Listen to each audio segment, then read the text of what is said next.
Okay, it's 10 o'clock, everybody. Welcome.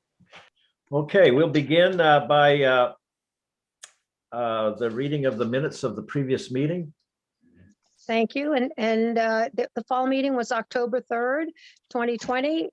President Dexter called the Zoom meeting to order at 1:01 p.m. In attendance, Dean Dexter, John Lord, Ray Tober, Martha Hunt, Sue Hunt, Tammy Ricefelder Mansfield from Wyoming, Joyce Key, Ed Varney from Arizona, Tracy Messer, Cheryl Willis Patton from the Old Main Cemetery Association. John Lord reported as follows. The audit report was fairly stated for the 2020 fiscal year. The New Hampshire Charitable Trust will have our next filing will be for the 2019-2020 with our suspension approved. Our annual 990 for our 501c3 designation was filed. We currently have 137 members with 19 out of state. He acknowledges all memberships by mail. Although our conflict of interest statement was on the agenda, it was noted that it had already been approved at the prior meeting. Motion was made to amend bylaws to state that officers will be elected for a 2-year term effective with the May 2020 election of officers. Motion approved as published and as read by the Vice President. A discussion was held regarding setting up guidelines to distribute our bequest of $2,500 among the 10 eligible counties. Marty, Sue, Joyce, and John will pursue. Clark Bagnall, webmaster, provided an update noting we have 4,300 cemetery locations at present. John will continue with workshops, although COVID has obviously slowed things down. Tracy Messer from Marlow provided an update on their cemetery walk and provided a link. Their historical society is updated regularly and has much more information. Joyce Kegel from Brentwood noted that they had accomplished much restoration in their older municipal I skipped a line. In their older municipal cemeteries, there followed a discussion of the responsibilities of selectmen or trustees to maintain cemeteries.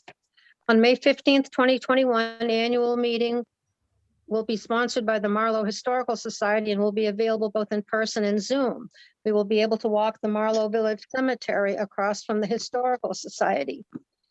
Addendum. Note, it has since been determined that our annual meeting will be Zoom only, so we will postpone the kind offer from Marlow until our fall meeting in 2021. There being no further business, the president adjourned the meeting at 2:23. Very good. Do we have a motion to accept those minutes? I have so one, move. no, discussion. I have one correction to make. Okay, Under the grant, there are only 8 eligible counties rather than our full 10. Sue, I have at the bottom of our statements, I see only 7 counties.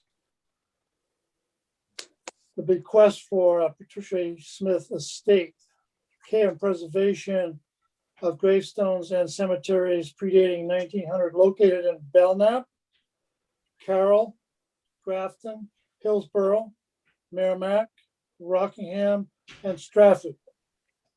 I'm just going to take out the number and I'm just going to say among the eligible counties. I Good. think that's the Exactly. safe. good. Yeah, Good that's a idea. good way to cover it. Yeah. So we had John make the motion and Sue second. Did you second that, or did you just have a question, Sue? I'll second that as amended. Okay. And John, why don't you just give your report, and then throughout the meeting, if you want to look for the bequest. It's a lady that was very active in the organization for many years. She left a good estate, a goodly estate, and we got a portion of it of $2,500. And there was only, it was restricted to the 8 or 7 counties. We have 10 in New Hampshire. So we'll get more information on that. So John, why don't you proceed with the treasurer's report? Okay.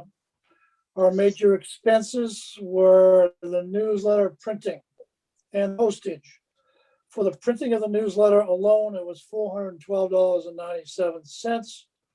The postage, because you have to mail those, plus there was a few other stamps that we used for communications, was $54. So that's roughly $466 in our expenses. The rest were miscellaneous and some office supplies around $102. So that's where we stand. We have, currently, right now, we have 121 members. There are, however, 11 that are due the first of this month that have not come in yet. Some of them, ones I would usually expect to have their dues in. So right now, the paid dues are 121. Okay, well, we Okay. have a motion to accept. I don't So think moved. there's much use in not accepting it because it is what it is, but go ahead. So moved. And we have a second. Second, Okay, Virginia, good to have you aboard. Okay, I have next on the agenda, is there any report for any past workshops that we've conducted? It's been pretty lean because of the COVID situation, but John, have you been getting any inquiries or anything like that? Last year, I did none at all, except in the town of Alton. When the town wanted to suddenly, Memorial Day, they wanted to spruce up their cemeteries, which were in terrible shape. Someone complained to the selectmen, and the selectmen took action and told the cemetery trustee to get them fixed. And cemetery trustee knew myself and Marty Connellison, so he called us, asked us to help. So we went down, and some of the town road crew, there were 5 of them, I think, altogether, that were assigned to do this work. So we went and we showed them. Marty did the repairing, I did the resetting. I took 2 men, and he had either 2 or 3 with him. And in one day, one morning, essentially, it was a Saturday morning, we reset, I estimate, about at least 3 dozen to 4 dozen headstones. Wow. Marty, I don't know how many Marty fixed, but that's a much slower process, as you know. And then a week later, we went to another cemetery in town and cleaned up about and repaired and reset about a dozen. And then the Saturday after that, we went to a third cemetery and fixed 2. And that was essentially all the work I did last year. This year, I've had several inquiries about workshops. A lot of people seem to understand or believe that what we do is we come in and we do the work. When I tell them that we're essentially an educational organization in which we will come in and demonstrate how to do this, and that they need to find volunteers to actually do the work, then they say, okay, I'll get back to you. I've had 2 or 3 of those, and a couple of them have gotten back to me saying they're still working or trying to get volunteers. So at the moment, there are none that are planned. John, what town were you in where you and Marty worked on the cemeteries? Alton, in our Alton, thank hometown. Thank you. Very, very good, John. Thank you. I'm going to take a moment here. I noticed some people that I don't know, and I don't have access to our database of members that we don't commonly see. So I'd like to take an opportunity for some of the guests here to introduce themselves. Sean Morrill has introduced himself. Maybe you can again, John. And then I see a Judy Cook and a person named Glad and Cutting Farm. So these are people, and Sue Cheney. These are people who I don't know, but if you folks could just introduce yourselves, I'd appreciate it. Go ahead. Sure, I'll go. My name is Sean Morrill. I'm Merrimack. I really found myself getting interested in graveyards, gravestones, etc. when I was at UNH, and I was reading a kid's book, and they mentioned General John Sullivan of Durham. So I went scouting around, and I found his grave, and several others around his area. And also, I became a Rev War reenactor portraying a British redcoat. So my knowledge of that was down in Lexington. So with my knowledge of that and living and seeing a lot of these sites, I started to put that together and learned how societies were built then, and then started scouting out graveyards and gravestones that were just kind of hunches. I'm like, okay, you have a waterway following it this way. I bet you'll find a graveyard here. And I did over in Durham, other areas. I take a lot of photos of gravestones, getting information about them. So my wife heard about this organization, so I thought I would listen in. I'm also a member of the Knights of Columbus, so I have also another group that I work with. So it's one of these, I'm trying to find out how much you do with being able to balance that group with this group, et cetera, and just getting some information. Great, Sean, good. And John Sullivan, one of the great heroes of New Hampshire during the Revolution. Sullivan County is actually named after him.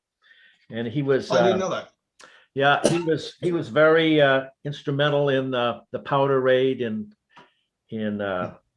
on the seacoast, where actually Paul Revere came up and warned us about the British coming. And so they went to this in Newcastle, the fort there, William and Mary, and got all the powder out of there. And most of it was used at Bunker Hill. So that's really good.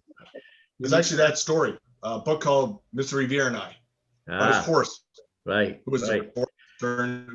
given to the colonials. It's fictional, obviously, but he mentioned that in the book, and I went, I wonder. So I just started scouting around, and the gentleman who owns his house last I knew, his ancestors are buried on the property. He recognized the names and realized he bought a property with his ancestors buried on it. Yeah, that's very cool. Yeah, a lot of history with John Sullivan. Now, Judy Cook, could you introduce yourself?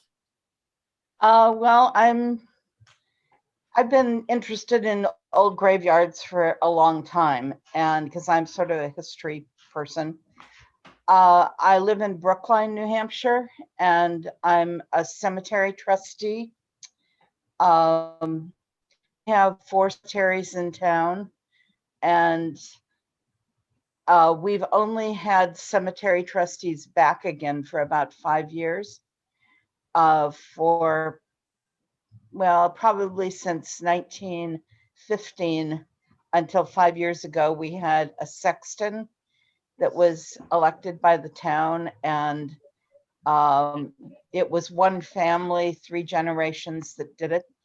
And needless to say, the records were not very good. And a year ago, at the beginning of COVID, I kind of needed a project.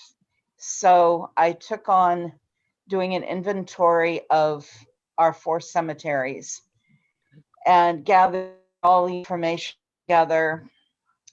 It was probably like 6 different sources, and I'm still working on it.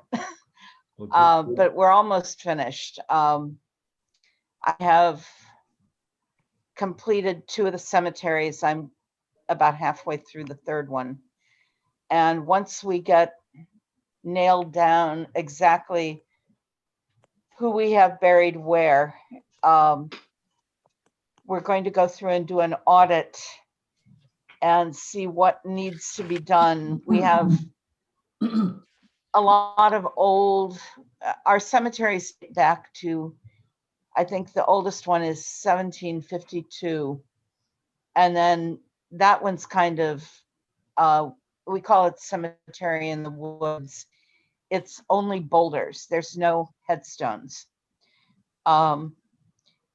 And then we have another one that I think used to be a family cemetery that the town took over probably 50 or 60 years ago, because it was in really bad shape. And this summer we're doing a new wall.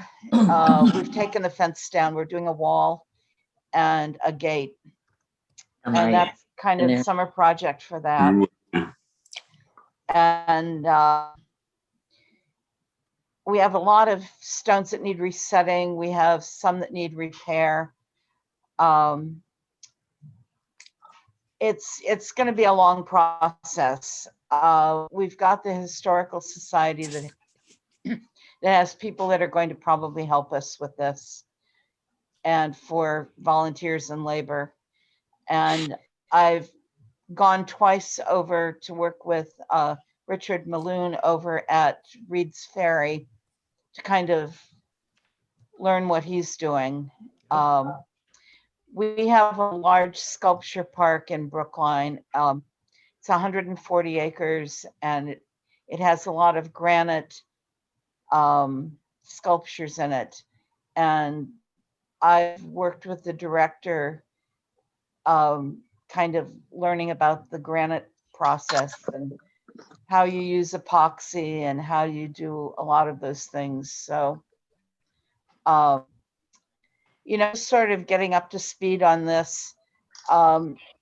The other trustees knew about your organization, and, I talked to Mr. Lord, and I joined a couple months ago. And we're just kind of, getting there after a lot of years of neglect. Sort of probably not as bad as Dalton, but it's pretty bad. Well, thank you so much, Judy. This is really glad to have you involved, and we want to really be involved with what you're Judy. doing and be a resource for you. Judy, I want to say hello. I remember your name coming in, Right. and I think we had a brief conversation. I don't remember exactly, but I want to say hello anyway. Okay, hello to you. Okay, and we have Sue Cheney.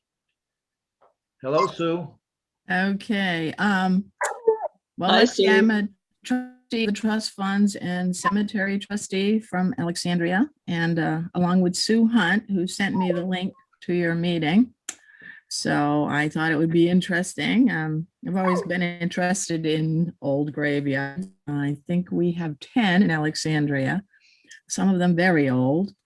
So, and I'm constantly trying to get information from the town to update my little spreadsheet on the largest one, and I'll go on from there. Welcome, Sue. Thank Appreciate you. Joining us. Thank you. I have a label of Cutting Farm on screen. Welcome. Thank you. Good morning. We are Keith and Susan Cutting. We have a small agricultural family-run business, hence the Cutting Farm name. We have belonged to the association for a number of years now. We have attended some of the association's seminars on monument cleaning, repair, and so forth. Our background in this interest is genealogy. I've been addicted to genealogy since high school. And as you can see, I have a lot of gray hair now. So I've been doing this for a while. And my wife became addicted. She thought I was nuts, but she became addicted about 8 years ago or so when she retired. And this is Susan. Hi, Susan. Hi, Welcome. thank you. Where are you located? Where is your farm located, Keith? We are in Springfield, New Hampshire. One of the town names that I understand all 50 states have a Springfield, New Hampshire. And we are New Hampshire's version of that. We're in the Dartmouth Lake Sunapee region. As I said, because of the genealogy, monuments are important sources of information for us. We started out by visiting all our ancestors' grave sites, and that kind of migrated into, and we were doing a lot of maintenance. We have placed some monuments on sites that did not have monuments for the family. We, like I said, we kind of migrated into overall graveyard and cemetery maintenance. We have several cemeteries in town, as well as a large number of family graveyards. And I think I have the terminology correct, or either that or I have it reversed. A rose by any other name smells as sweet, Yes, exactly. as the bard once said. So we've kind of started doing maintenance on our cemeteries.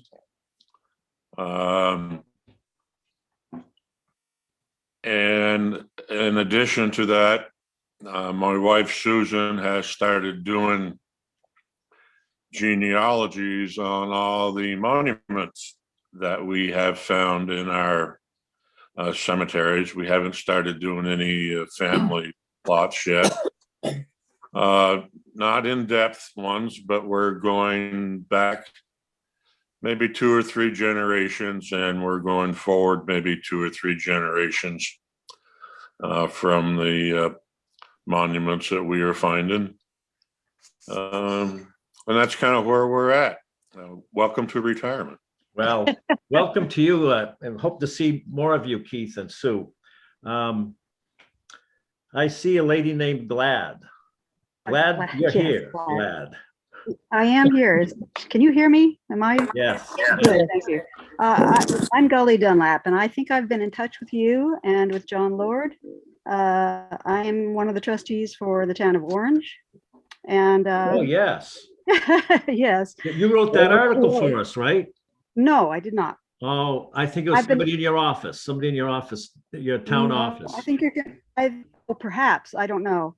I've only been a trustee for a year or so. And I just wanted to update you that we finally did a survey of our only functioning, only open cemetery, the church cemetery the other night. We do hope to do the other 2 in another week or so. And we're also starting to gather our volunteers. So we will be back in touch for sure. Very good.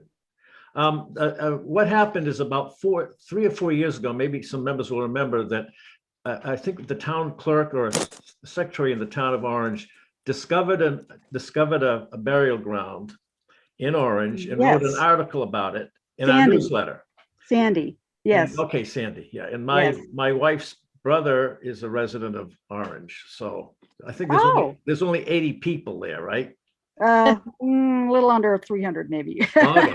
I think there's about 80 on your checklist, I think, something like that. Yeah, And they're just over the hill from us in Alexandria. that's so- right. Hi, neighbor. Okay, John Patterson is his name, if you've ever run into him. They Oh, own okay, an great. A-frame up there. It's quite a rarefied area. It's beautiful. It is Thank you. beautiful. So anyway, well, good to make contact with you. And we've got Sue, and oh yes, I wanted to introduce Virginia Hanson, who's a really interesting person because it's my hometown in Laconia. And she sent an email to us yesterday, and I'll let you introduce yourself, Virginia. I copied Warren Hughes on our correspondence, and he speaks highly of you. And I just have a question. You've got the Round Bay Cemetery. What's the other one you work with in Laconia? Actually, I manage Bayside and Union cemeteries in Laconia. Right. So those are the 2 big active non-denominational ones, and then the other 2 are the Catholic Church cemeteries. So you are actually in charge of Union too. That's a big cemetery. Yeah. I don't know if you remember Suzanne Purley.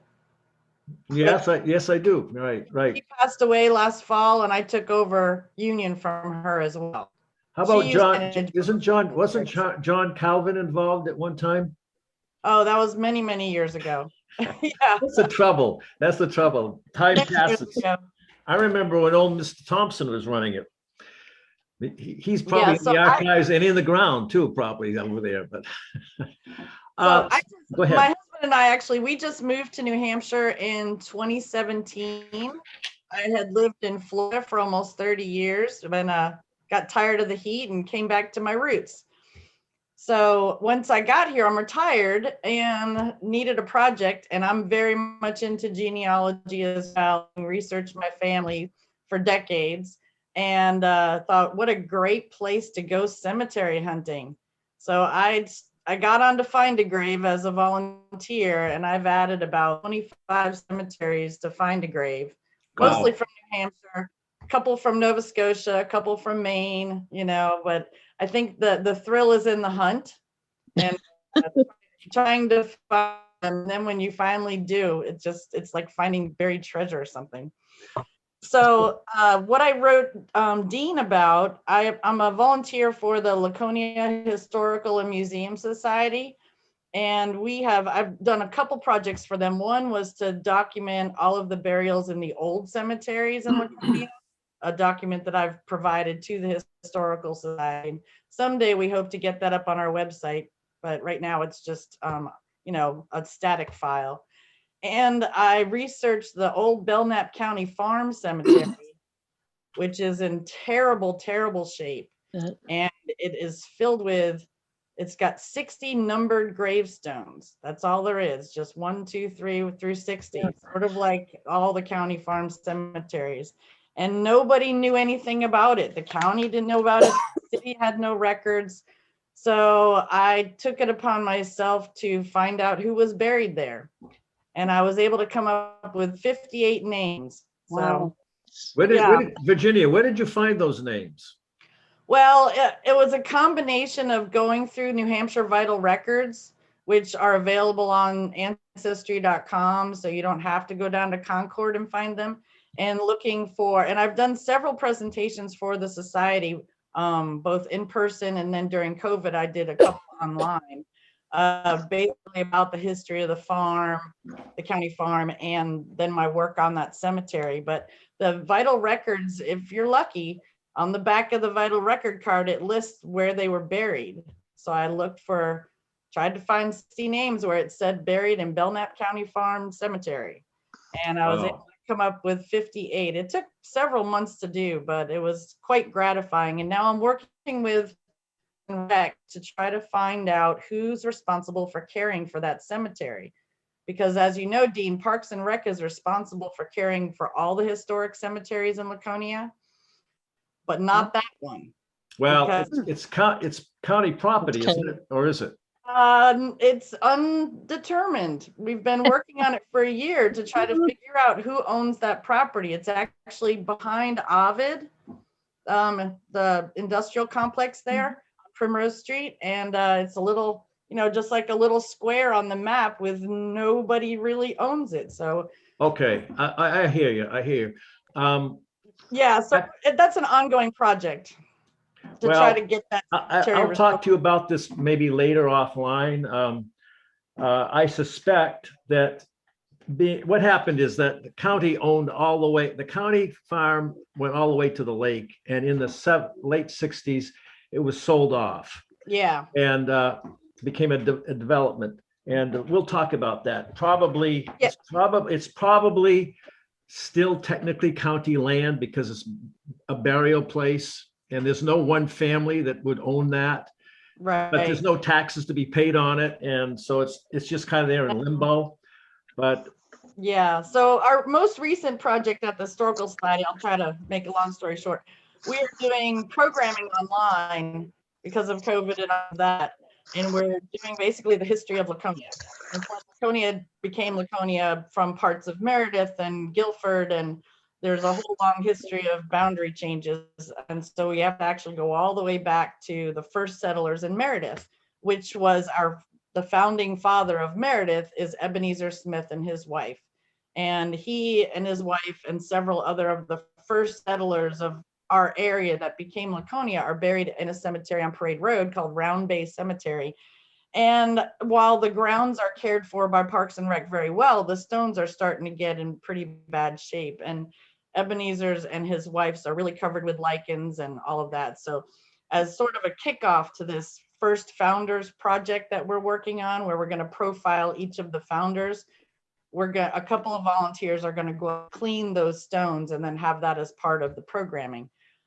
So anyway, I had reached out to Dean. We don't have enough manpower to really do the whole cemetery. And I didn't know if there were other volunteer groups or even groups where we could get a grant or a sponsor and pay somebody to really do the whole cemetery well. I mean, we just don't have people to do it. So anyway, so that's where we are. We're going to be out there next Saturday, just a few of us, because it's a really fragile cemetery, and just clean up Ebenezer's stone. Well, I'm familiar with that cemetery, and I believe there's some relationship in our family with him and his wife, because I go back in that neck of the woods quite far. And but anyway, we'll talk more about that maybe. We're going to be bringing up a business matter shortly about grants and such. And but the only thing that I have is a concern is this is a municipal cemetery and it's cared for by taxpayers. So the grounds are okay, but you're saying the real problem is with the stones, correct? Yeah. Yeah. And I've talked to Amy at Parks and Rec, and she's approved that we can go in and clean those two stones.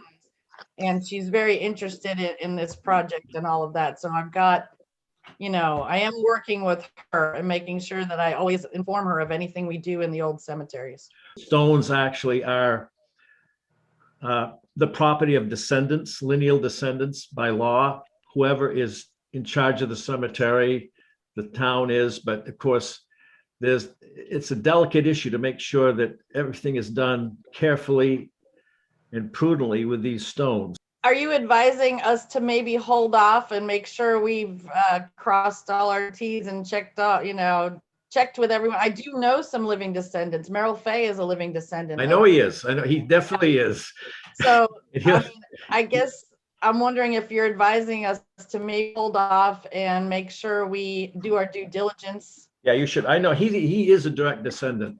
Good advice, and I'd love to have an offline conversation with you guys, because we really, really want to get this, at least Ebenezer Stone and his wife Stone clean. He is the guy. He's our founding father. Yeah, he did. I do have to. If I'm going to share my screen and just show you really quickly what his stone looks like. Oh, I'd like to. Yes, go ahead. Yeah. So hold on a second. Can you all see that? Yes. So, yeah, that's his wife's stone. I think that's his wife's stone, Sarah. And I'll see if I can find the other one. Well, there's no crack. There's no crack in that one, and that will be. That one looks pretty good. That will be That'll easily clean up cleaned. easily. That can be cleaned up probably in an hour or less. Or less. I'll give you 20 minutes. The Hunt ladies are really okay. So there's Ebenezer. I'm familiar with that. Yes. So the first one was Ebenezer Stone, and this is his wife's stone, and that's the big crack that starts. Yeah. Well, I know the Hunt ladies are going to want to get right up there. So am I. I think we can clean that up really quickly. But about the crack, I don't know. We'd have to look at it more. Yeah. Okay. Well, I'll pass your message on to the Historical Society, and we will hold off. We'll talk to Merrill. Talk to Merrill. Yeah. I will. He's on the board at Bayside Cemetery, so I'm going to actually be meeting with him on Tuesday. Well, the law is very clear that the living descendants are the owners of that, period. Okay. I move to establish a grant program by the New Hampshire Old Graveyard Association to assist in the care, repair, restoration of burial places in the state of New Hampshire, to include but not limited to any place where human remains are interred within the boundaries of the state of New Hampshire, privately or publicly owned or officially abandoned as defined by state law, but shall give special consideration to family burial grounds as defined by New Hampshire RSA 281-9. The committee may petition any municipal, state, or other legal entity in the name of the association in conducting its work according to processes as set forth in New Hampshire RSA 281, 290, and 635-6, and other state laws or municipal ordinances that may be applicable. This grant program should be known as the New Hampshire Old Graveyard Association Grant Fund and shall appear on the association account book by that name. The funds for this grant shall not exceed $1,000 beginning each year on January 1st and ending on December 31st. Funds not expended in any calendar year shall not lapse. The management, administration, and oversight of the New Hampshire Old Graveyard Association Grant Fund shall be carried out by a committee consisting of the board of directors of the association, including the president, vice president, secretary, and treasurer, and one at-large member of the association appointed by the president. All members of the committee must be good standing with dues paid in full. The name of this committee shall be the New Hampshire Old Graveyard Grant Committee or Grant Committee. The Grant Committee shall create an application document establishing written policies for the awarding and administration of the New Hampshire Old Graveyard Association grant following the adoption of this motion. An auditable record shall be kept of each financial transaction administered by the Grant Committee, including the award of each grant and the criteria by which each grant was awarded.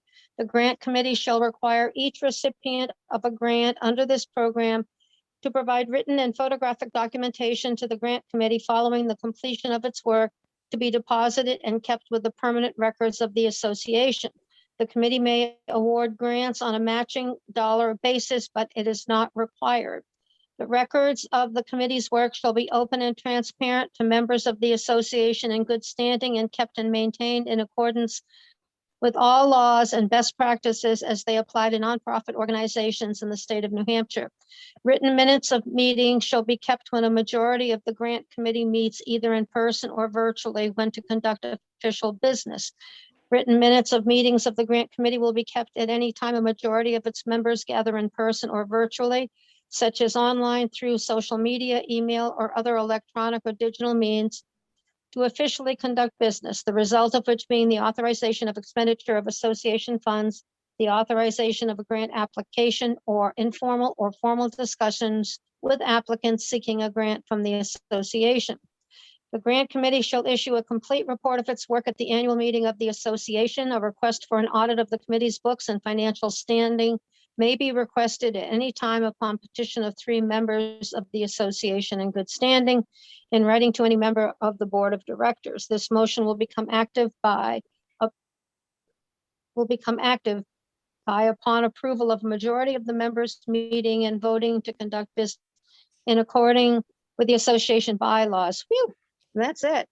You did a great job. Well, Do I have a second? And after the second, we can open this for discussion. Second, Okay. Is there a discussion? Is there a question? I have an amendment, Go ahead. 3rd paragraph, Go ahead. stating I'd like it changed from a yearly to a fiscal year, such that it would read, the funds for this grant shall not exceed $1,000 beginning each fiscal year, May 1st and ending April 31st. Funds not expended in any fiscal year shall not lapse. I think financially, it would be easier to keep track of what we're expending. It may not make a difference, but it might. And so I think since we operate on a fiscal year, that's what it should state. Good. And thank you for that. I agree. Do we have a second? well, that would be April 30. April 30 to, It would be May 1st is when the fiscal year begins. Are you saying that And that's when our association's fiscal year Right. begins, you're saying? ending on April 30. Okay, 31st. 30, First. there are only 30 days in April. okay. 30. Right. Okay, do we have a second to the motion? Second, Did you do that, Sue? Okay, the motion is made and Yes, I did. seconded. All in favor of the amendment? aye. Okay, aye. I'll vote aye. And, okay, and do we have any other discussion or motions? Could I just make a note, not an amendment or anything else? It says that the funds will not exceed $1,000, and that is not per application. That's the association's total expenditure. That's right, for the year. You're right. Why don't we make that amendment to make that plain? Good point. Within Okay. any fiscal year, $1,000. So this would say the funds for this grant in each fiscal year shall not exceed $1,000. Okay, good. And when we say it doesn't It's just- lapse, that doesn't mean that it just keeps building down ad infinitum. It stays at $1,000. And if it's not if it's not expended, that money will rest there and we'll just add it up to 1,000. That's what that And, you means. know, if it meets the criteria of the bequest we have, then we would take the funds out of that bequest. And if it doesn't meet those requirements, then we would take it out of our general fund, just Right. so members understand that. The committee would decide that, but that's how it would work. Now we'll have a report from the nominating committee. Martha Hunt. Okay, the following is the slate of officers as put together by the nominating committee. President Joyce Keegle, Vice President Dean Dexter, Treasurer John Lord, Secretary Martha Hunt. Are there any other nominations from the floor? We have no nominations from the floor. There being none, I would entertain a motion to have the secretary cast one ballot for the slate of officers as presented. So moved. So Is there a second? Second. Seconded by Sue. Any Second. discussion? Any discussion? All in favor? Aye. Aye. Aye. Motion passed. Congratulations. Is there any more business to come before the association, or anybody want to make a comment or have a question before we go to our program? Very good. Seeing none. Sue, would you please introduce our guest? Certainly. I came for the program. Our guest presenter today is Gail Golec. She has a very interesting website and blog. It's called The Secret Life of Death. I heard a presentation that she gave for, I believe it was the Historical Society of Cheshire County, and I said this was just perfect for us. And I will let Gail do any further introductions about herself and the program. And thank you very much for coming, Gail. Thank you. Okay, well, let's see if I can get my presentation up. And if we could just have everybody mute before I get started, it's just a little easier doing these presentations to keep myself focused. And if there's not little stuff bubbling up here and there, we can do questions and comments at the end if that's okay with everybody. So let's see, I will screen share. And hopefully that's coming through. Of course, I told you all to mute, so I guess I'll never know. But if you can't see, I've started the slideshow, and if it looks good, then we'll carry on, I guess. And so thank you all for having me here today. This is really exciting for me. And thank you, Sue, for inviting me. This is it's kind of an honor. It's not kind of, it is an honor to be asked by the people who know everything about cemeteries in the state to come and talk about some cemetery stuff. And so my presentation today is called The Rusts, the Slades, and the Burroughs: What a Small Historic Cemetery Can Teach Us About Early Anglo-American Communities in New Hampshire. And I started work on this project sort of piecemeal over the years. A little bit of background for me is I'm an archaeologist in New Hampshire, and I've lived here my whole life, and I work primarily in New Hampshire and Vermont and New England. And over the years, I have worked on sites, archaeological sites all over the region, but I've always been really interested in cemeteries. I think like most of us, was our first foray into history, and it's a tangible thing that we can just get out and go look at something, and that's a lot of fun. And growing up I grew up in Alstead, New Hampshire, and live in Walpole right now. And this particular cemetery, the Rust Cemetery, is one of the first cemeteries in the area, and it's in Alstead.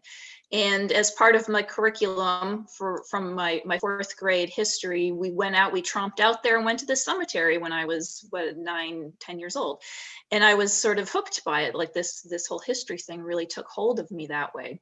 And so I've always wanted to know more about this place. How did it exist? How did it come about? And so when the time presented itself, I just did some research and applied what I knew as an archaeologist to learn about more about this cemetery. And one of the things I love about my job as an archaeologist is, of course, what we learn, but also the way we get to tell the stories, and the types of things that we learn about the people is sometimes surprising, sometimes shocking, and it's always fun to share it with people. And so that's what we're going to do today. I'll share what I've learned with you guys. So when I like to set the stage when I do any of these kind of presentations. And this beginning part, we're just going to take a quick dive into the historic background of the region in and around the Rust Cemetery, or where it would eventually be laid out, and talking about some of the people and the place and their place in space and time in relation to what's happening regionally and what's happening in the wider world. Because as always, there's a lot of behind the scenes things that happen that are going to impact things on a local level. And so I think it's really helpful to know that starting out. So this first map is the Bowles map, and I love this map. It's having a visual representation of data is really powerful, and it's really important. And this map does a lot in just one quick visual. So the title of it is a map of the seat of war in New England circa 1750. But I look at it, and I often refer to it as a map of the English mindset circa 1750. So we see can you see well, I'll use the cursor there. You can see primarily the entire population of New England is pretty much confined to the corridor along the coast. So all the way up, starting from Maine, down into Massachusetts, all the way to the Long Island Sound. All of these areas are established towns in and around 1750. And that's an important thing to know in setting the scene for what's going to be happening in Alsted, probably over the next 20 years after 1750. So this time period, we're sort of right on the precipice of a real push, a real onslaught of English settlement moving from the coast into interior parts of New England up the Connecticut River Valley. And this little circle, that's just to orient us to approximately where Alsted is going to be popping up. So just to give us some reference points to where population was and where population was going to be moving. So I apologize for this being a little bit blurry. This is a close-up of a particular section of the Bowles map here. This square roughly represents where the town of Alsted will be laid out. And the part about this that I find really interesting is that this arrow is pointing to a comment on the map that says a double line of towns for a frontier against Indians. And so this being 1750, this gives us an idea of what the English were planning with their settlement patterns here. They have a whole series of these two double lines of towns that are just numbered 1 through 9 right there. And their plan was that these would serve as a buffer zone between their established communities in the south and the east of New England and basically Canada. So anything north of this was considered Canada at the time, and the purview and under the technical ownership of the Western Abenaki. And so anybody who's familiar with our history from this time period knows that the 1750s was a real a very dynamic time in this region of New Hampshire. There's a lot of forts in this area. We have Fort number 4 just underneath this big red arrow, or Stevens Fort, which would eventually become Charlestown. Just below that would be Fort number 3 in Walpole, or Bellows Fort. In the mid-1750s, there are a lot of skirmishes, battles, interactions between the English settlers and the Abenaki and their French allies all along this area. So the English at this time, they're planning that this sort of thing will continue, and they want some protection against some of the people coming down from Canada. And so this area where Alsted will be laid out, they were each one of these little towns was going to have a fort of its own. So they had big plans to really fortify the boundary here. And of course, they wouldn't have needed to be reinforcing or creating a buffer if the English had just kept their promises as to where they would keep their population according to the wishes of the Western Abenaki all along. But they didn't seem to be able to do that. So or recognize their hand in all of that, because this was still Western Abenaki territory in the 1750s. And they were still utilizing these areas, especially the uplands for hunting, the rivers for fishing. And they just, the Abenaki had thousands of years of history in this area, especially in and around Bellows Falls, Vermont. There are the petroglyphs, the rock carvings there. There are records of burials being there. So this is an important spot for them. This is another close-up of the Bowles map. And this is roughly where Alsted will be laid out. And I'll just draw your attention to another line up here that is written on the map that says wilderness lands not yet appropriated by the crown, not yet appropriated. So another window into the English mindset, the idea of lands not yet appropriated. And so this shows us that regardless of what they're saying in agreeing to, they have plans. They have plans to move farther and farther north. And again, which wouldn't have been a problem, except they promised they wouldn't do that.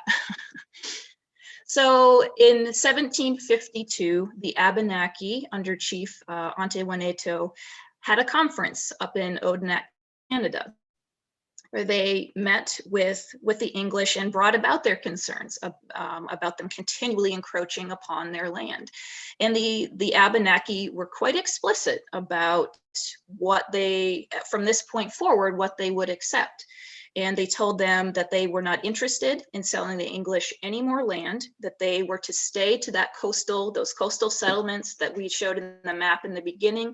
That was plenty of room for them, and that gave them plenty of fishing and land to work with. And they should make that work. And that they expressly forbid them to kill a single beaver or take a stick of timber from their land that they inhabit. If you want these things, we will sell them to you, but you shall not take them without our permission. So that is a quote from the document drawn up from this that the English agreed to. It seems pretty straightforward.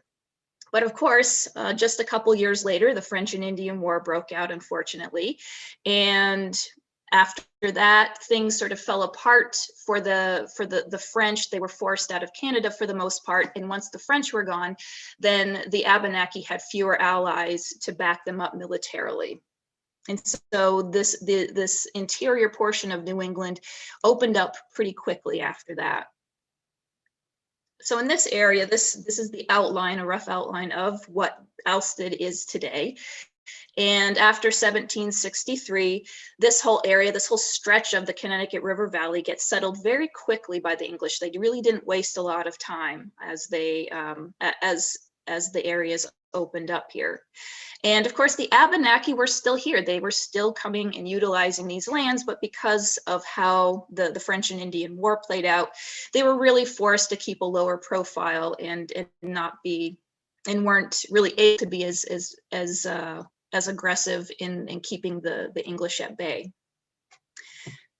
We have just this is a brief, quick little outline. This is the area in Alsted where the rough neighborhood of where our first Anglo-American settlers were going to be moving into. So it's roughly the southwestern corner of town.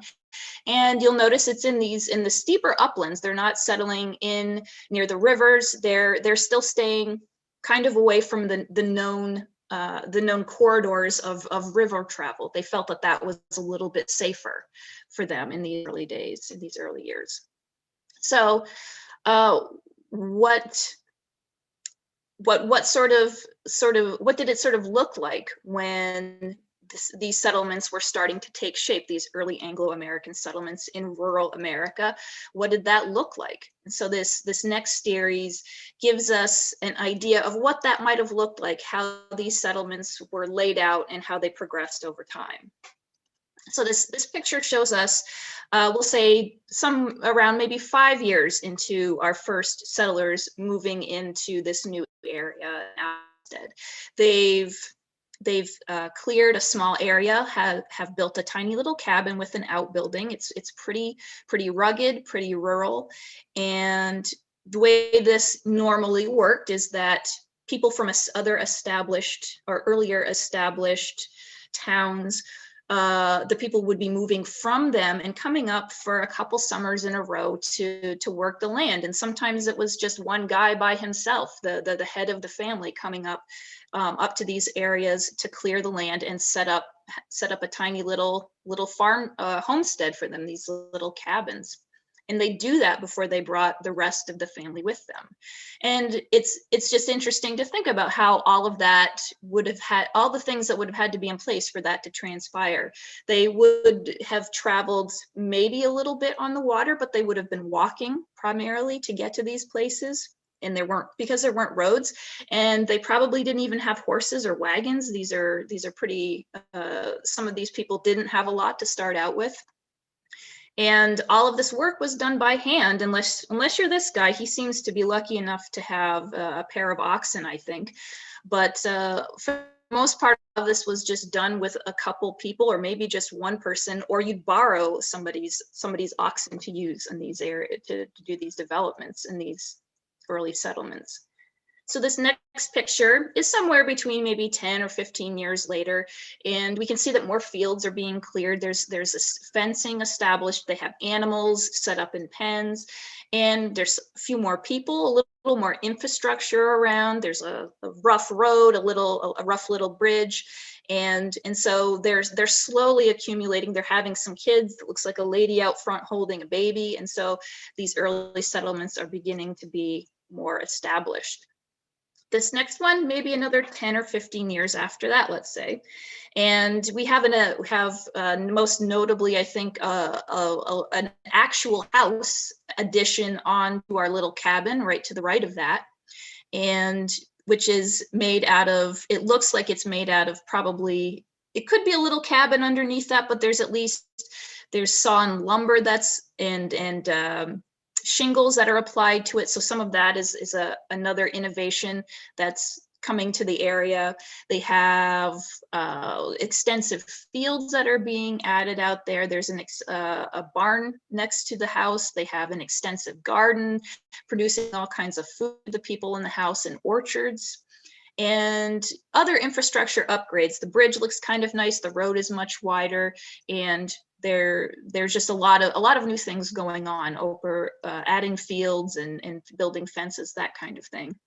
And for my research into this particular area, by about 1800, this might be the kind of thing that we would see in and around on our landscape here in Alstead and Walpole area. This might be what a typical farm looked like by about that time.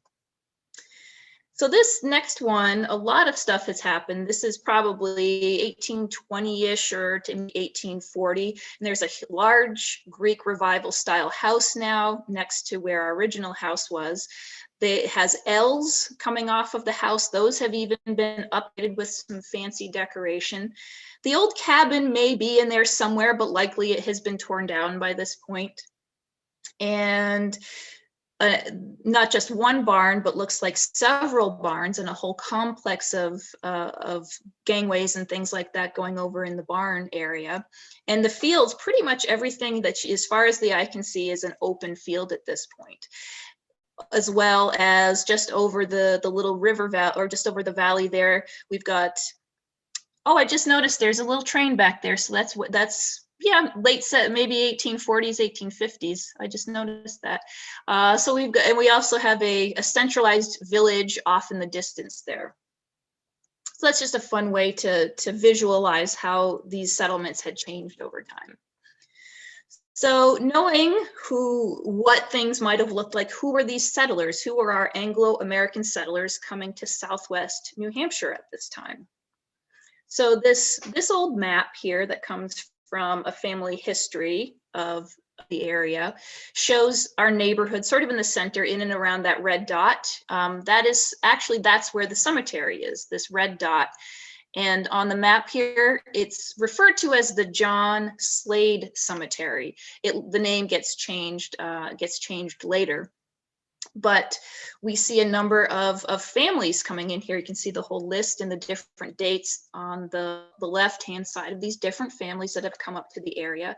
The Rust family starts to settle up in and around sort of on the border between Alsted and Walpole around the cemetery. We have the Burroughs family not very far away in the neighborhood, and another family, the Slades. So there's actually a number of other families in here, but these were just the main ones that we can show on this map. And so, as I said, Alsted itself is established in 1763, and we have about a dozen or so families, some that we've seen here, that move up into this area.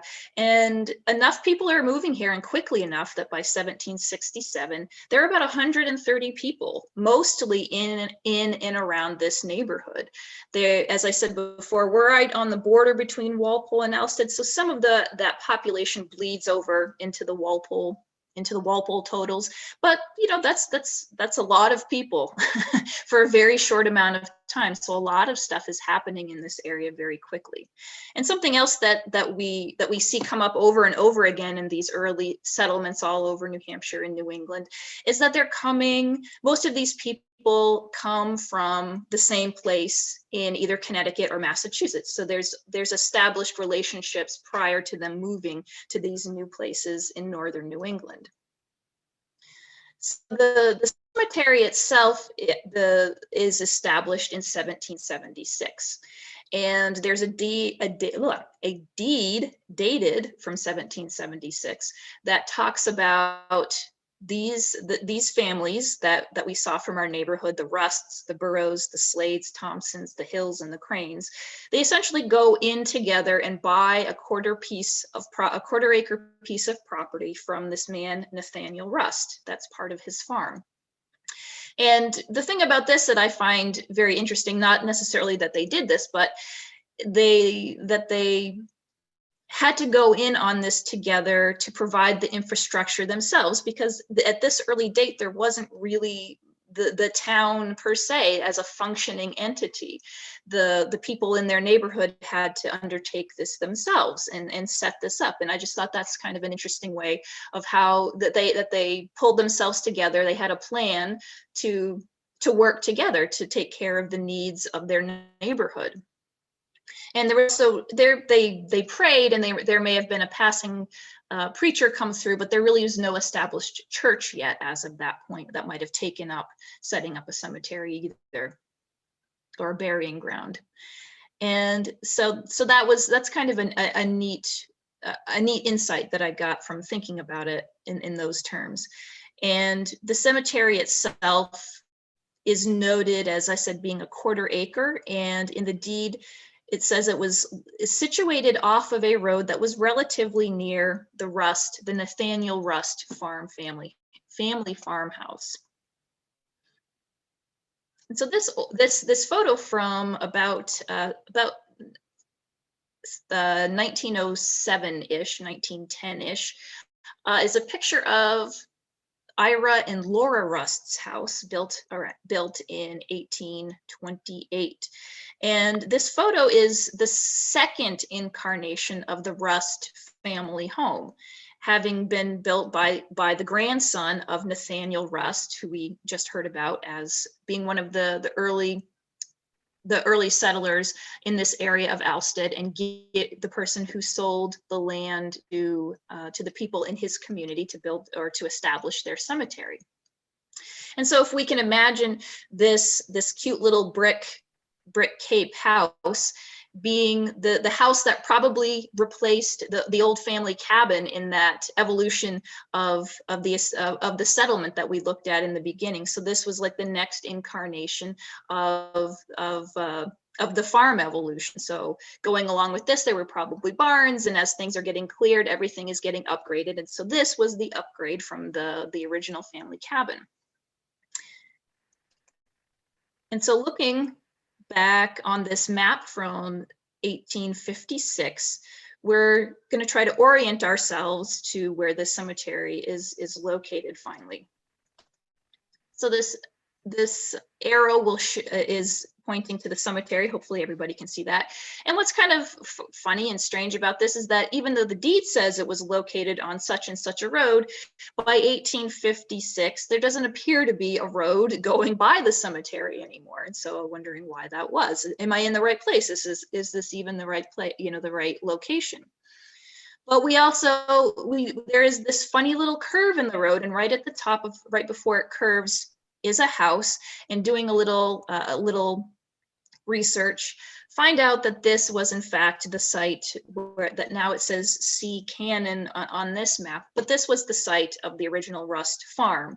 And for reasons unknown, I think probably because they moved this other road off to the one on the right-hand side got moved at some point, and they connected it with this funny little jog up by the Rust farm, so that the cemetery is no longer situated, at least by 1850, it's no longer situated on the main road. But when you actually get out onto the site and look around, you do see this old trail, and it's got stone walls along part of it that are still intact, that this road still does exist in some form. So and that would have made a lot of sense. There's, it's sort of like lining up with the family farm and lining up with the road in front of it. And then, as I said, once you get out there, you can see that it does follow along the two sides of the cemetery, as it mentions in the deed from 1776. So the cemetery, let's look at that finally, right? We've all come to talk about cemeteries, and I'm showing you maps from 1750, big deal. So let's talk about the cemetery. This is the Rust Cemetery, and it's a really nice place situated out in the middle of the open field, the same as by the 1850 map that we just saw that showed it out in the open field today. It's still sitting in this open field, and on a gentle grading slope, a little bit rocky, as are most things in New England. And it's a pretty typical cemetery for its era. We have a number of slate gravestones with willow and urn motif on them. We also have marble headstones a little bit later that are in various states of repair or disrepair, as well as also some older slate stones that that one has an old, kind of a scary looking old repair on it. And so part of what I wanted to do when I started to study the cemetery is coming at it from an archaeological point of view. When I say archaeological survey, people will often think about you dig holes and look at dirt, and that is something that we do, but we also do another kind of survey where we just look at stuff and we make maps about it. And it seems a lot less exciting, perhaps, but especially when you're dealing with historic structures, you already know something is there, so often you don't need to dig a hole to find anything out. So luckily with the cemetery, certainly it's right there in front of us, and to start off with, we wanted to just document what was there to begin with and to know where to go from there. So for our survey, this is my friend Garrett Evans in the orange in the orange vest there, and he's setting up a theodolite total station transit. So this is the way that we're going to collect our data as actual data points during the survey. So he's going to take all of the information and store it in his fancy computerized transit there, and then eventually when he gets back to his office, he's going to upload it to another fancy computer, and then we can make maps with it. So this is how we went about doing the survey itself. This is a picture of my husband. He's got what they call a stadia rod, and he's holding that at the base of the stone. So we're not poking into anything. We're not scrubbing on any stones. We're not scratching anything. We're just taking points right at the base, right in front of the stone. And Garrett's theodolite is shooting a laser, and that's going to reflect off of this prism that sits on top of the stadia rod. And then that goes back to Garrett and gives him a distance and gives him a depth. So that's 2 points of information that we have about that stone already. And we did this for every gravestone that we saw on the site. We did it for every footstone. And there were also a number of burials that were just marked with what appeared to be field stones. So we took all of those and all the trees and all the corners of the stone wall and that sort of thing. And that's going to help us create this very precise record of exactly where all of these gravestones are in relation to one another, and also be the basis for the inventory that that's going to be created with this information. So now that we have our inventory of all of these gravestones, what are we going to do with it? And I was lucky enough in this instance to be able to compare it to something else. And about 100 years ago, somebody else already had this idea and beat me to it. A man by name Thomas Bellows Peck wrote this wonderful town or family and sort of town history about William Slade of Windsor, Connecticut, and his descendants. A number of the Slades are buried in the cemetery, and they were one of the early families that came to our neighborhood in the 1760s. And so this was really, really, really lucky for me because I had my information and had a known sample 100 years earlier to compare it to. And he did this wonderful layout. He wrote down every one of the gravestones, all of the inscriptions. He even made a pretty little drawing of it off to the side there. And what he came up with in his 1910 inventory and published in his book, he showed 32 gravestones and 35 burials.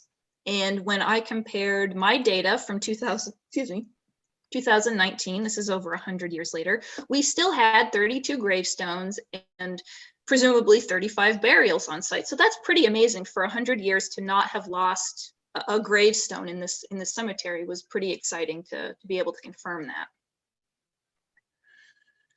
And maps, again, we're going to come back to maps.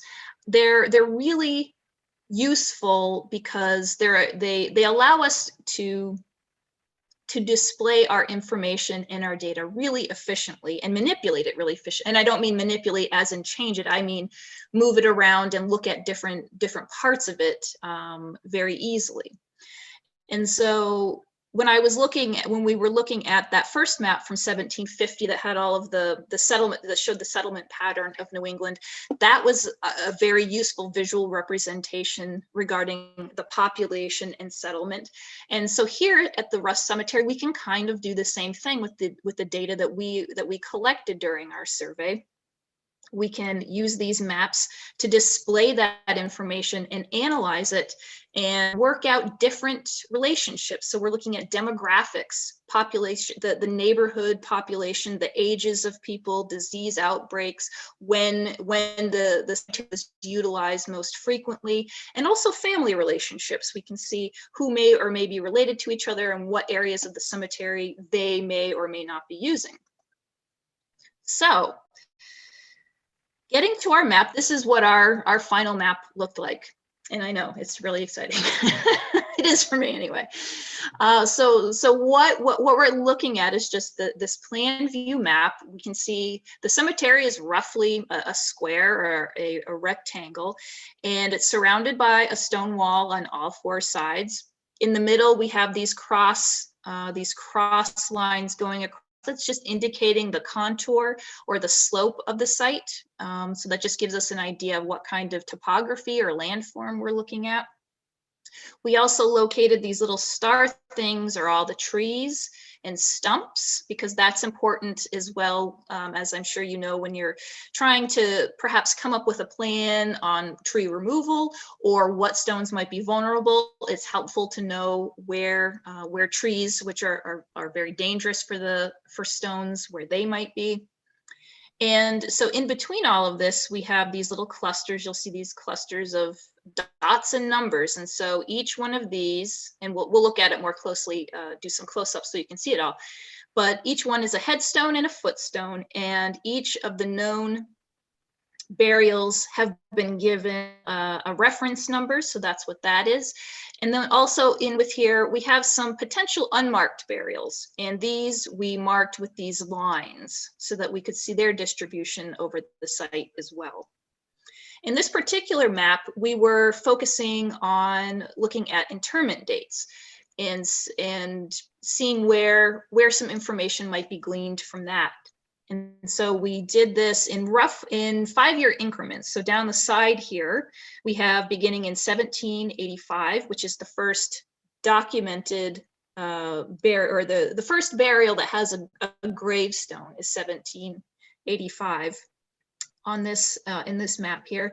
And so every 5 years, we have this, basically this is what we call layers. Each one of these 5-year periods is a different layer on the map. So a close up of this. So how this would work for you for looking at this data, as I said, each one of those 5-year increments is on a different layer. So you can turn on and turn off any of those layers that you want, and that corresponds. So within that 5-year period, in this one, I've turned off all of the other 5-year time increments and only left the 1785 to 1789 layer on. And that shows that there were only 3 burials, interments done at that time. And so I can zoom in. And so now we can see a close-up of what our map looked like. Here's a headstone, a footstone, headstone, footstone. And these numbers, as I said, correspond to the biographical data of who is in that burial spot. And it's really interesting, and it makes it an easy way to isolate specific things that you want to look at, to see, are there trends? Can we establish that there are things happening just based on the dates that things are happening in the cemetery? And we also can list that information on a table like this as well. And again, you can see that these would be the 5-year increments that we did, and see how their distribution over time and how maybe that changed.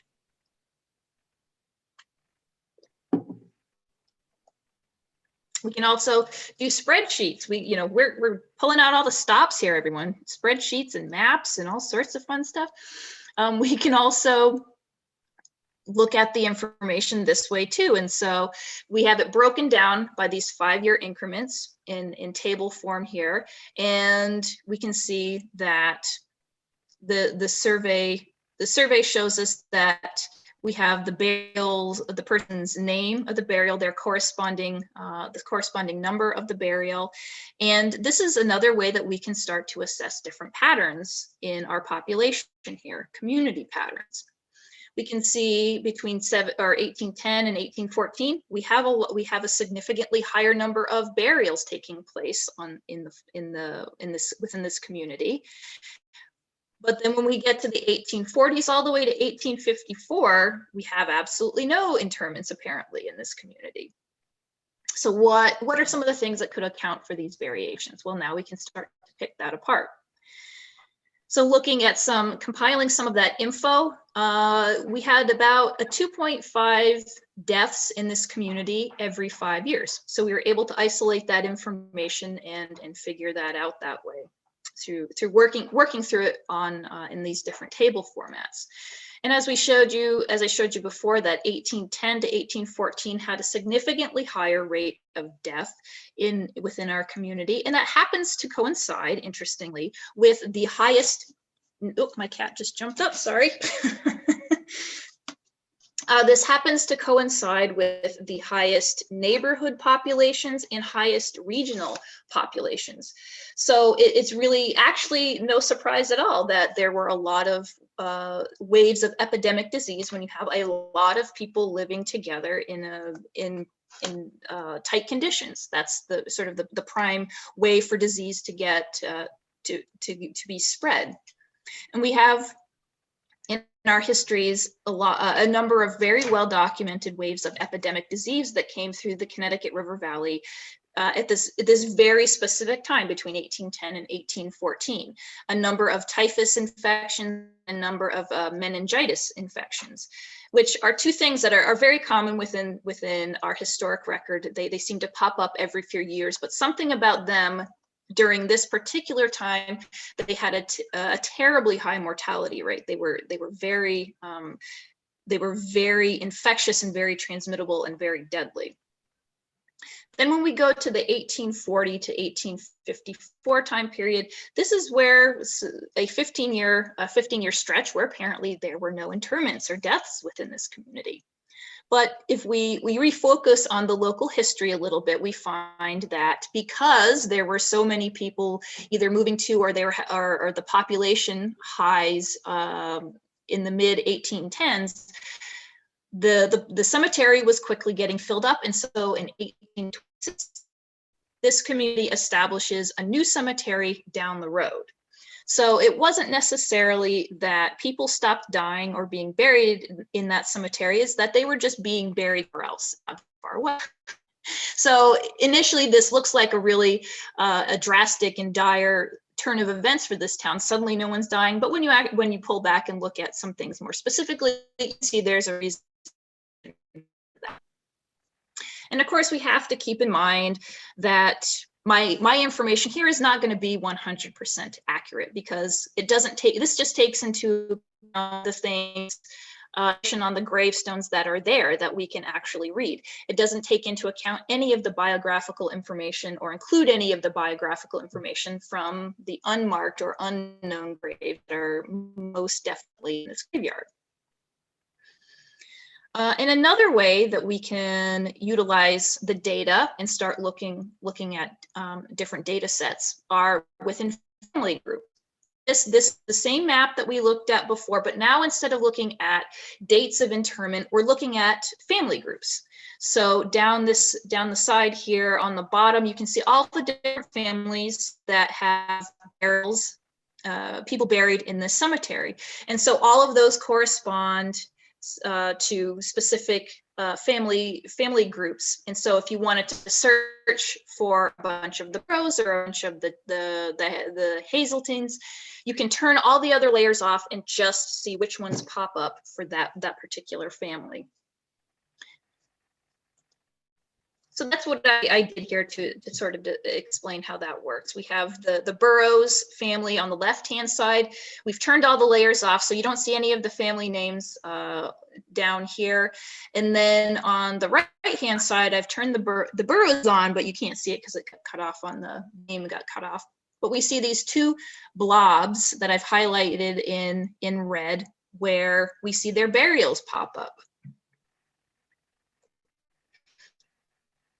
And so we do a little close-up of those clusters, one of the Burroughs family clusters, we can start to pick apart what's going on. We can see, based on the numbers associated with each of those burials, who they are. So we have Sarah and John Burroughs. They're from the first generation of the family. They are the pair that originally moved here from Connecticut. We also have a couple of second generation. So Elizabeth is their daughter, and we have Elizabeth and her husband also buried in this cluster. And then we have a third generation. So these would be the grandchildren of Sarah and John. They're also buried in here. And this cluster dates between 1785 and 1821. So it just gives us an idea of what portions of the cemetery were being used by whom and when. Okay. Oops. So off of the maps for a second, we're back to our beautiful spreadsheet, where we can also start to utilize our information to notice some family patterns in this layout as well. So based on just the time of the clusters of deaths between 1795 and 1799, we see 4 deaths between the Burroughs and the Slade family here. And there's a lot more to their connection between not just the Burroughs and the Slades and the Rusts, but to a number of the families that lived in this neighborhood. But if we're just looking at people's last names, so just, of course, if we see people with the last name Burroughs, we're assuming they're related. If we see people with the last name Rust in this community, we're assuming they're related. The same thing with the Slades.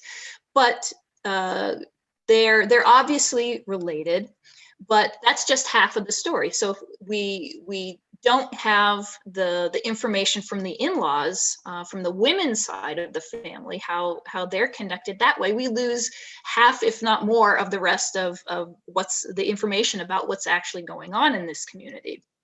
So these early families, we have in the Rust Cemetery, the Rusts and the Burroughs and the Slades, Thompson, the Hills, the Cranes, etc.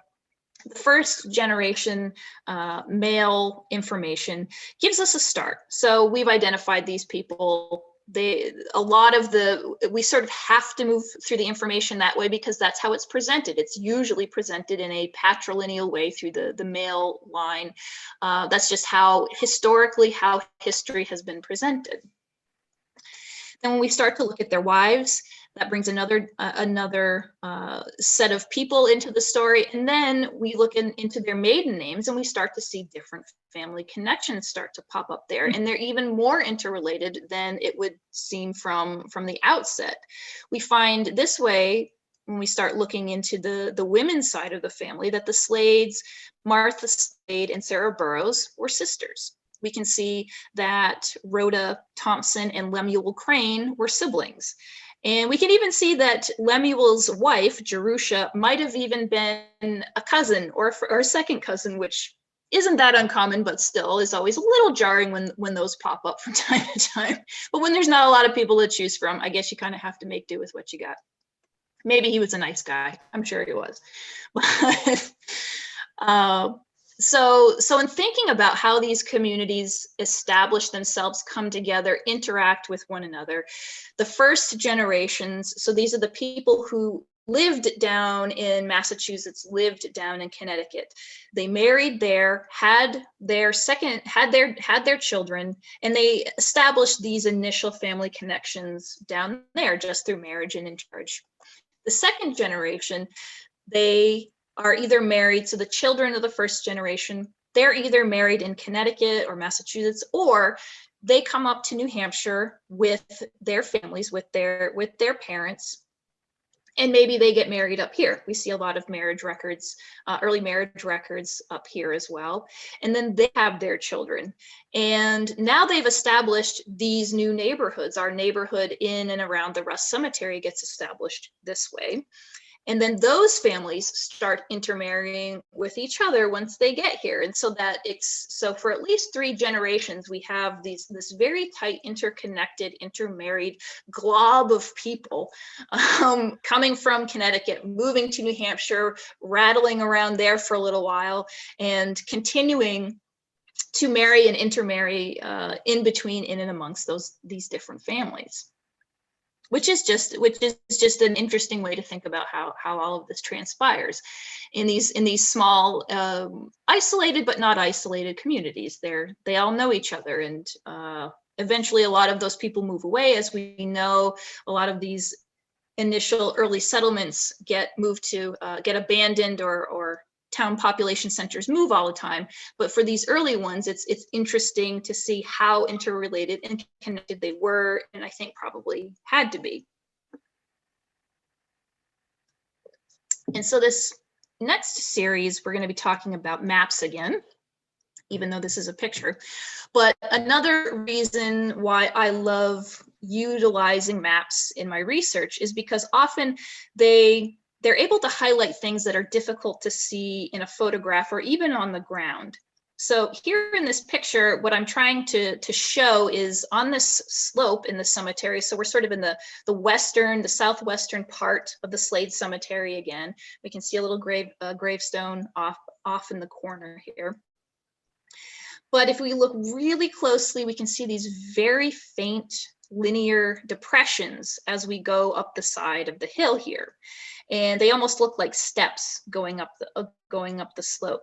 And as I said, you can kind of see it in the picture, but it's hard to really capture. And if the lighting's not right and it's not the right time of year, sometimes you can't even see that kind of thing at all. And there are a few little stones on either end, field stones. And so what we're likely looking at are a series of unmarked graves here. And so when we get to the mapping section, that's where the maps really begin to shine, because they stand out much more obviously when you can put them on a map surface like this. So what we did when we were doing our survey was we also located these mounds and divots. So they are these linear mounds or divots, depending on the outward little flare meant it's a divot, or the inward one meant it's a mound. And there appear to be a number of unmarked burials in different parts of the cemetery here. And what we would ideally love to be able to do over the years is identify as many of these graves as possible. And the information we've pulled together on the map is really going to be just the jumping off point to help us with that inventory. We have some of the historic records have already given us some of the information, telling us, for instance, that there was a Mrs. Crane, Mrs. Jerusha Crane, who married her first cousin, who was the first interment in this cemetery sometime between 1776 and 1785. That's just in a history record. It doesn't say where she was buried. It doesn't say exactly when she died. And I haven't been able to confirm that with an independent record yet, but we know that there is at least one person we can identify as being buried here who doesn't have a gravestone yet. And so how do we go about identifying something that is not marked, that we don't know who it is, sort of thing? If you don't know who they are, how do you find out who they are? Well, we start with what we do know. And so in this section, we're still in the picture that I showed you at the beginning of those linear steps up the side of the slope of the cemetery. That's the portion we're zoomed in on here. And we can see that cluster of unmarked burials is also situated in and around a number of burials of the Hale family. And so these definitely have a gravestone. So number 30 and 31 are Joseph Hale and his wife, Abigail Hale. And their grandsons are also in this area. Number 5 is their grandson, Richard. And number 6 is, number 6 is leaning up against a tree. It might be hard to see, is their other grandson. And so digging around into some of the family history of the Hales would be a good place for us to start, to see if there might be more other family members in and around this area, since we have evidence from our data before that that the family members tended to cluster their burials in the cemetery. So we would stand to reason that might be the case here as well. So in looking at family records, yeah, we can find that there are a couple of candidates that might represent some of these unmarked graves from the Hale family. We see that Edmund and Joseph's parents, Edmund and Martha Hale, are reported to have died in Alsted from a record in the 1780s. And that fits within the time period that our cemetery was being utilized in the 1780s. So that's entirely possible that his parents, Joseph's parents, are in here. Also, since the grandchildren are buried here, is it possible that Joseph's children and then the parents of those two grandchildren are buried in here? And so we know from records that Moses and Abigail Hale, that would be Joseph's son and daughter-in-law, and the parents of the 2 Hale boys that we mentioned. That couple lived and died in Alsted, according to records. And I haven't been able to find them buried in any other local cemeteries. And so that's entirely a possibility too, that they are also buried here.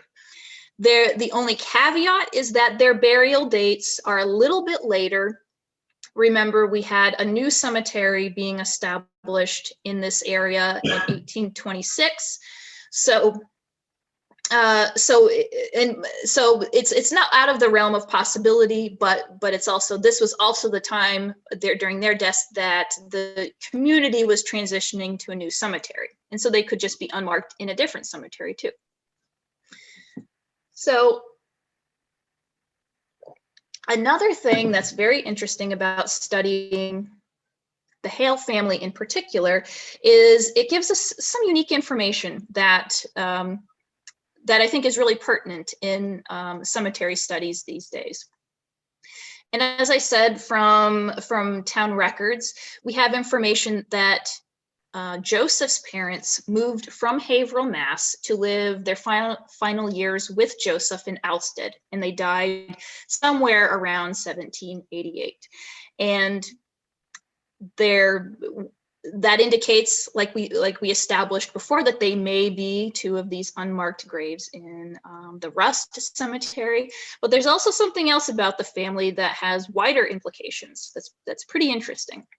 So if you'll notice from this 1790 census that shows Joseph Hale in a household with it's himself and two other women, maybe his wife and possibly his mother, maybe she hadn't passed away yet. And they also have a free person in their household. And that got my attention because, again, digging around in some more of the family history, we find out that Edmund, this is Joseph's father, was listed in Haverhill, Massachusetts records as being among the people in town as having Black servants or possibly having been a slave owner. So that just opens up a lot of questions here as to what might be happening and what's going on.